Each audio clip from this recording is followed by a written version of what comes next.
So we're very near to the end of the church's year, close to Advent, and for that reading, this week and next weekend, the readings are about the end of all things, the end of time.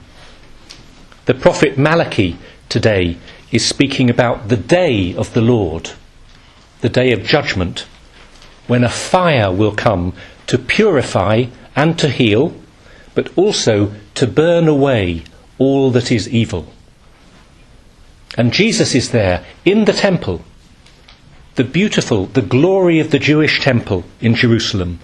But he's looking up at this beauty and he's prophesying its destruction and speaking really not just about the destruction of the temple or of Jerusalem, but symbolically speaking about the fragility of time itself, how everything will come to an end, and our need to live our lives now in the light of eternity, and not to get caught up in the transient values of the present moment.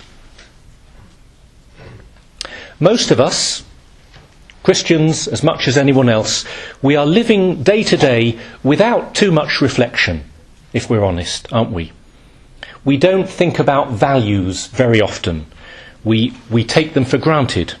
We absorb them from our family and culture more or less uncritically, and we just get on with life. It's got a momentum of its own.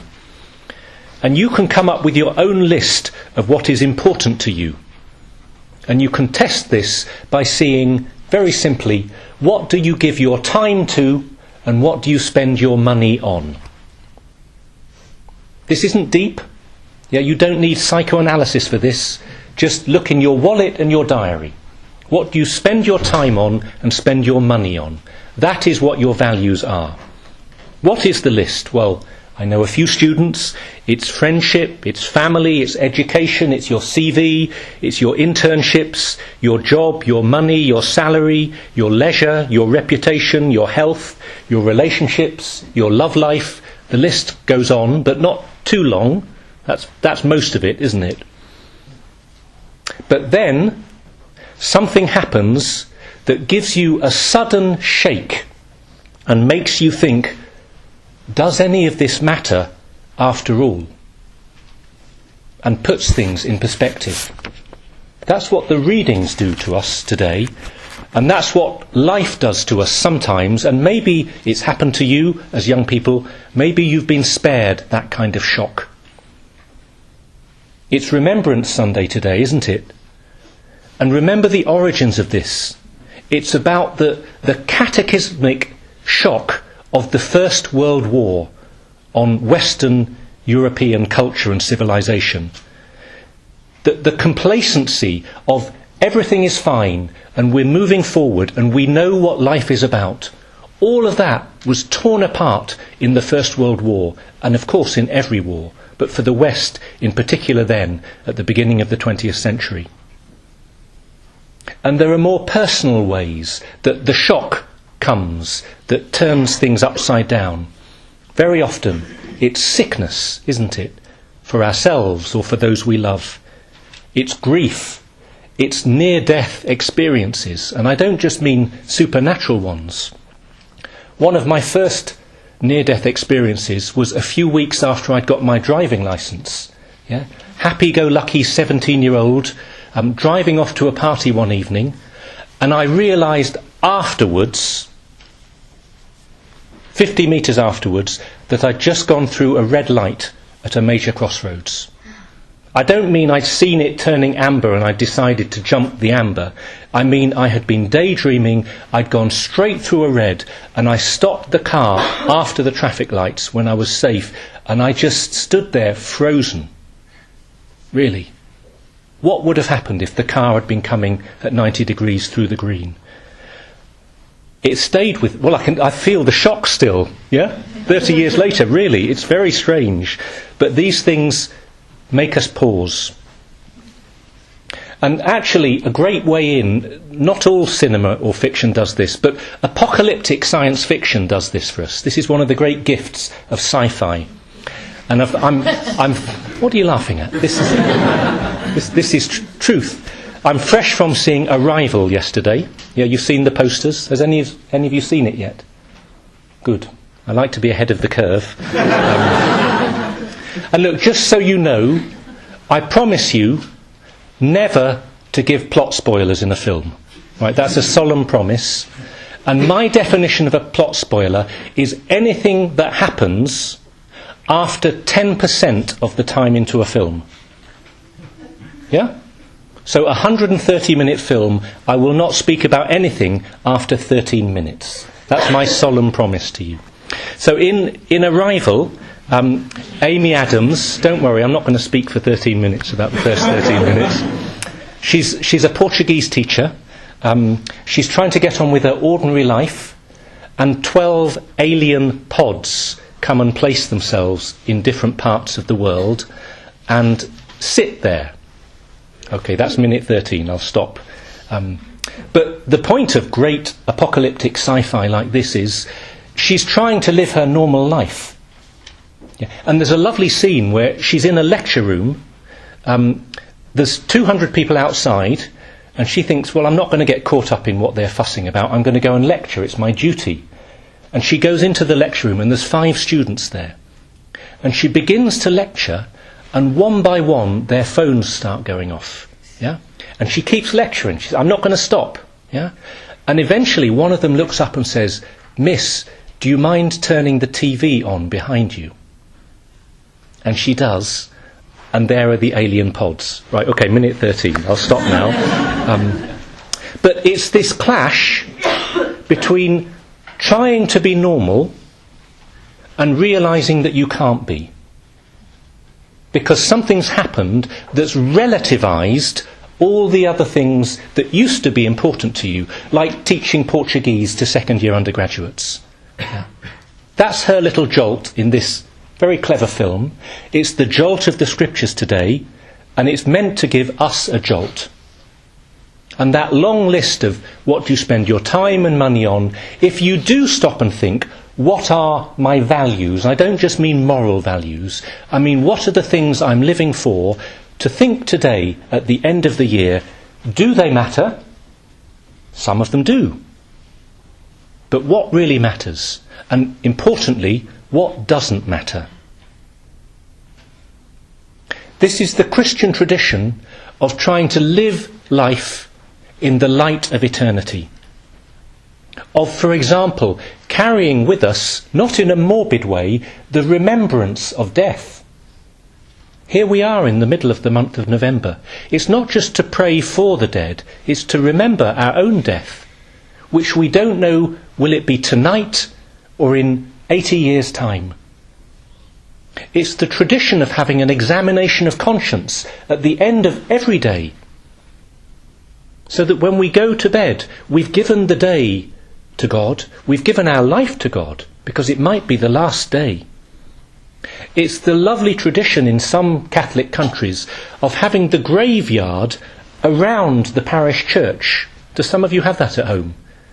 I mean, it's true of English medieval churches. It's true of others. Of French, I remember an Austrian church, yeah? Going to Mass with my Austrian friend and saying, oh, this is where my grandmother's buried. This is where my auntie's buried. That death is a part of life, not in a threatening way, but in a realistic way, that puts life in its true perspective. How do we react then when we get this jolt, this new perspective? Well, two reactions.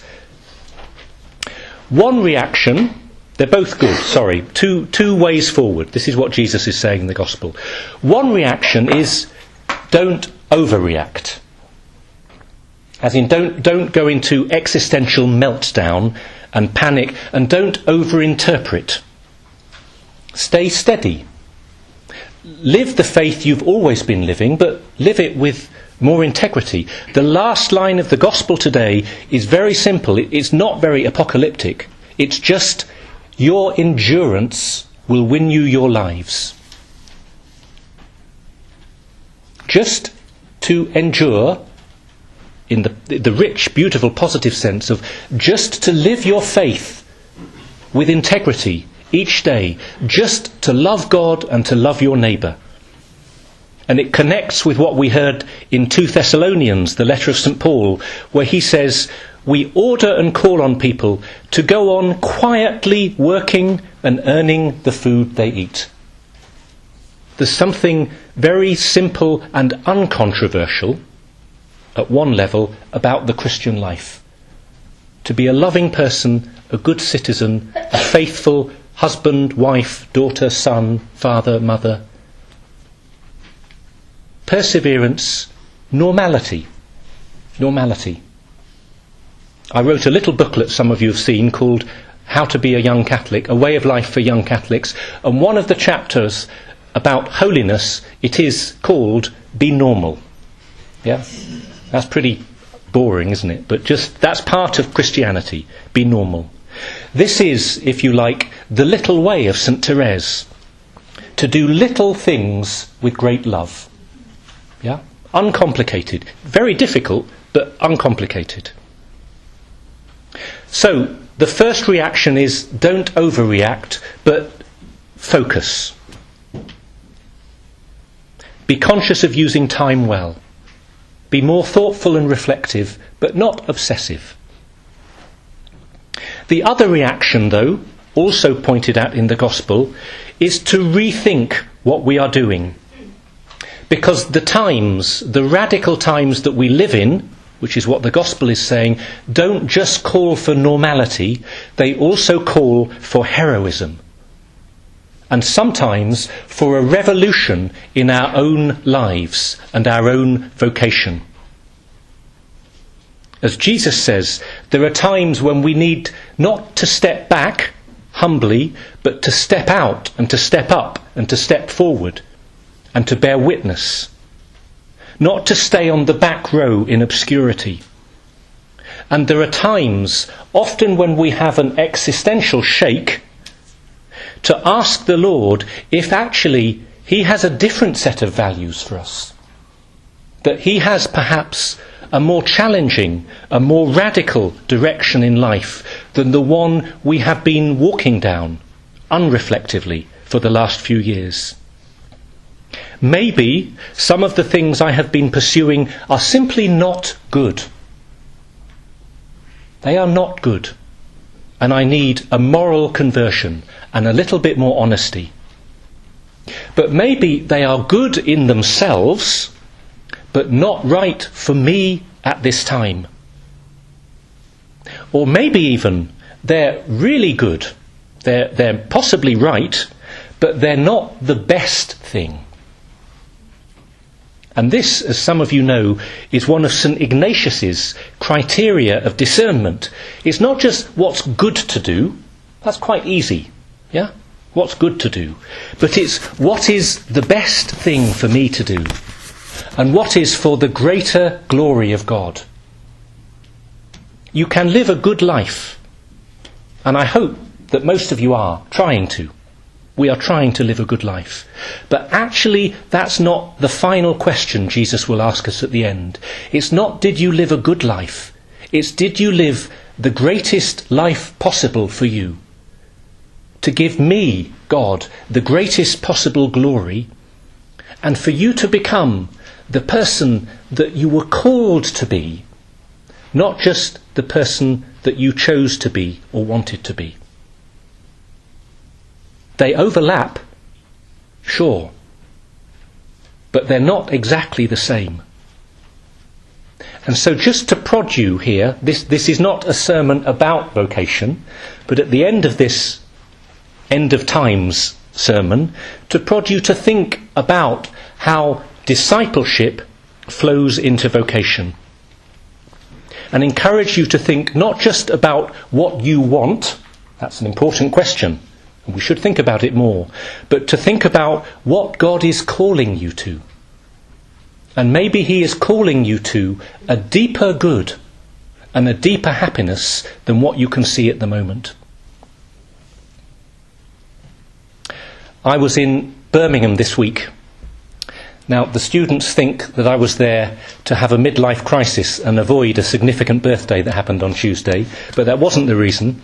I was there because I was giving a talk at the Conference of National Vocations Directors.